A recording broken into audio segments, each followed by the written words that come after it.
And joining me on the line, it's great to be chatting to Trinity Woodhouse. G'day, Trinity. How are you today? I'm good. Thank you so much for having me. It is our pleasure. Now, just quickly, have I got you out of a maths test or anything like that? No, got me out of a class though, so that's... Oh, that's good though? Yes. Did I save you from falling asleep in class? Oh, maybe. So how is it juggling being at school, doing your Year 12, and also putting out these great songs? It's hard, to say the least. Yeah. It's hard for me because music is what I want to do with my life. It's what I want to do after school and all of that kind of thing. And it's hard to sort of find that balance between, okay, here's the time I'm going to allocate to my future, and here's the time I'm going to allocate to my studies now. Because at this moment, I don't plan on going to uni or anything like that, but I still want to give myself that option if I change my mind in the future to be able to go to uni or TAFE or whatever it may be. So it's hard to work out kind of priorities in a way. I mean, they're both my priorities. It's just kind of hard to figure out which one to push forward at any time. So, but, you know, I'm trying. Well, that's what you can do. I mean, I can just tell listening to you that the music is something that you really love. It's your passion, but you know that you need to do well at school because you don't know what the future's going to bring. And you might just suddenly decide, well, I want to go down this direction, and that's so far away from music. So, absolutely. You're keeping your options open. There's nothing wrong with that. You're no different to many other of us when we were that age as well. Yeah, it's hard, but I guess everyone sort of has to find a balance of something at some point. So I guess I'm just having to work it out now. Are the subjects you're studying, are they leading towards a career in music or away from that? The only subject I'm really taking that directly correlates with music is music. Yeah.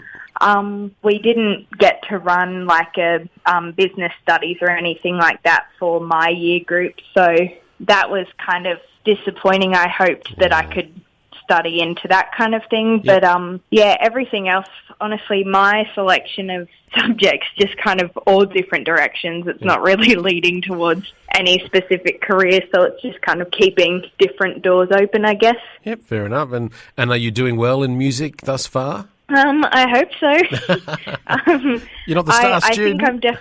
I think I'm definitely better at the practical part of it than the theory part of it, but you know. Keep working at it. You'll do it right. You'll do well. And that, all right. I'll try. We'll leave you alone now with school. We'll talk about your music because I know you want to talk about that. You've got a song out at the moment called "Don't You Know." How did that song all come about? Because I know you like writing from your own personal experience. So, was it hard to do that? Not for this one per se. I was just really angry at someone. Basically, I'm the kind of person that I don't like conflict. I don't like causing arguments or anything like that. So, like 9 times out of 10, if someone comes up to me and apologizes, I will just forgive and forget and move on. Yep. But I realized that I was doing that a little too often with someone. So the song to me was basically a reminder to myself not to go back to a situation where I just wasn't being treated the way I deserved to be. And the song was basically fueled by the anger I was feeling in that moment. So that's what I hope the song gets across, but obviously it's up to the individual. Yes, one does notice that that sense of anger in there, and I gathered that listening to it, and even more so when I was watching the video clip as well. I could tell that, okay, this is where this is coming from, and hey, people my age, we go through things like that with people as well. So someone from your age doing it, there's nothing wrong with that. You're just giving that life experience and you're getting it out there. So good on you for doing that. And just touching on the video, can you tell us about that? Because it looked like you were having a bit of fun doing that too. It was a lot of fun. So this music video I did 100% myself, as in I arranged everything. I arranged the venue, videographer, the money, just every single part of it I did 100% myself, to the point where I was 3 days out from the video shoot and I realized that I hadn't found my main guy for the music video yet. So I did forget some things and have to pull in some last-minute favors, but I was super excited with how it turned out. I'm so happy with it. I really had an idea of how I wanted it to be for this one. My previous music video, I absolutely love the Bouquet music video, but I felt like I didn't have as strong of an idea on what I wanted for that one, whereas this one with the first draft, when the videographer sent it back to me and went, "Do you have any feedback?" I sent him back a page and a half of corrections I wanted made. So it was, I felt like I was a lot more involved in sort of the after process of this video. So I feel like it is truly like showing what the song is about. And that's what I wanted to achieve, really, and it was a lot of fun, and it was a great day, and I'm super, super proud of it. As you should be, and it sounds to me like with all your future career in music, you're going to be very much all over it, and you want it to be done your way. You're going to stick to that vision and be very clear about it. So stick to it, despite what people say. Stick to it, because you need to do that. So just trust me on that. Now, Trinity, I'm looking through your notes here, and you've had a lot of help from Lynn Botel, and she's been a mentor towards you as well. So, what have you learnt from being around and being with Lynn? Because she's a legend in the industry. So, what have you learned? What have you picked up that she's passed on to you? Lynn is incredible. I would not be where I am without her. I started going to her for lessons, like vocal lessons, probably 3 or 4 years ago now, and she has helped to improve my confidence so much. She is the type of person that she can tell me, "Trinity, stop being dramatic, start doing things like this way," in a way that doesn't sound like she's just yelling at me. Yeah. And she's the kind of person that I will call her, with this last release, there was a few things on the day of pre-orders went up that I just something wasn't right, and I didn't know how to fix it. Nobody was calling me back, so I called Lynn in tears, and she's like, "Okay, calm down. It's not that bad. It's all right. It'll be fine. They will call you back." And so she is the type of person I can call the minute anything goes wrong, and she can explain it to me in a way that I understand what's happening and will calm me down, because I'm a slightly dramatic person. I don't know if you haven't gotten that. Just slightly. And yeah, so she is absolutely incredible. So she has helped me to do pretty much everything that I've done. She's helped me write my first ever set list, to work with the band for the first time, she is everything I've done, I have done with her support, and she has helped me and backed me 100%, and I could never ask for anything more out of a vocal coach or a mentor. So yeah, she's amazing. She certainly is, and it sounds like she's steering you in the right direction, which I think is a great thing too. What about from the performance side of things? Because you've also performed alongside Alan Caswell, and Alan, he's someone that just being in his presence on stage, you can learn a lot. So what did you absorb from being around him as well? Alan is fantastic. I wrote my first ever song with Alan back in 2017, and he has very much influenced how I write. And I think that I've gotten some of my stage mannerisms from watching people like Alan up on stage, just the way that they interact with the crowd and the little jokes they tell and things like that. It sort of helped me realise the different ways people can go about on stage. So yeah, Alan is great. Well, it's good that you're learning all these things, and because it sounds to me like it's going to be good for your future career in music.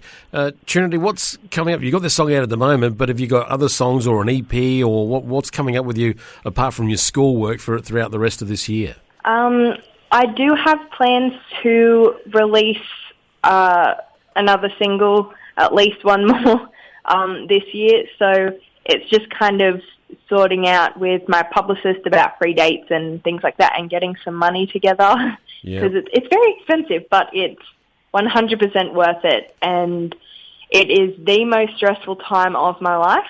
And of course, my next release is going to be right over the top of the HSC. Ooh. But got to do what you got to do, I guess. So I definitely have plans for it. I just haven't put them into motion yet. All I can say to you, my only advice that I would give to you from my side of it, just remember to breathe, okay? Everything that's going on, as stressful as it is, just remember to breathe. That's all I can tell you. Now, and I've got another question I want to ask you. Which do you prefer, being up on stage performing or just singing with your guitar around a campfire? Oh, I don't know. I love them both. If I'm being honest, festivals, my favourite part of a festival is going, like I love being up on the stage with everyone, but then my favourite part is getting off the stage at the end of it, going back to where you're camping with all of my friends and jamming for the next 4 hours. That is my favourite part of the festivals. So I guess it depends on who you're with. Because being with a crowd that is really into the music is the best feeling in the world. But then going back and connecting with the other musicians around you, by having those jams around the campfire, it cannot be beaten. That feeling is absolutely, words can't explain. You just want both, don't you? Yes, very much. Nothing wrong with that at all. Nothing wrong with that at all. Well, Trinity, it has been fabulous chatting to you. Good luck with all your schoolwork, and that you'll be all right. You'll get through it. You'll handle it. Just remember to breathe. Thank you so much for spending some time with us today here on Flow. We've got your current single here ready to go. I urge everyone to check it out and also check out the video clip for it as well. They're going to love it. If you could please introduce the song for all the Flow listeners. This is my brand new single, Don't You Know. It's a song that I'm incredibly proud of, and I'm so glad that it's finally out and released. So I hope you enjoy Don't You Know.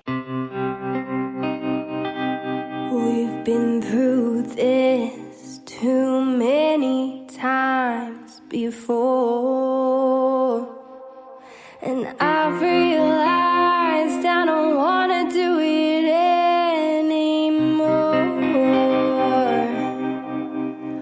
You're too easy to forgive, too hard to forget, I know. But now I don't know if it is even worth fighting for.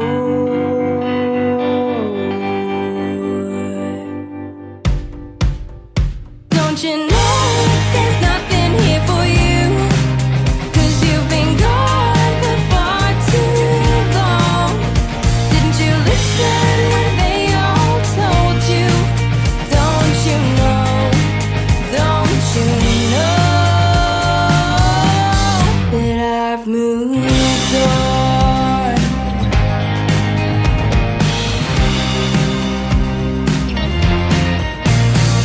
'Cause I got sick and tired of always being used.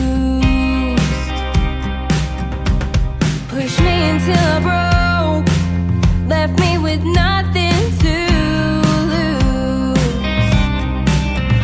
Yeah, you shattered my heart, made it broken and bruised. Then you'd apologize, say you didn't know what's gotten into you. But don't you know there's nothing here for you? 'Cause you've been gone for far too long. Didn't you listen when they all told you? Don't you know? Don't you know that I've moved on?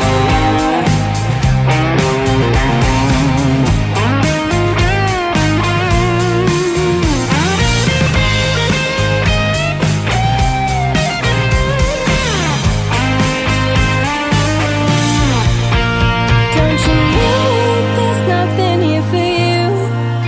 'Cause you've been gone for far too long.